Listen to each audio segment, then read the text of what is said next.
if I don't have the extra income, I would just go straight to panic.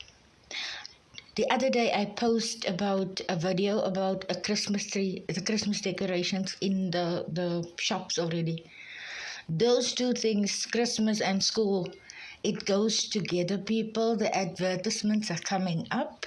It's all over in your face. It's not even the end of the year. They're posting the beginning of the new year.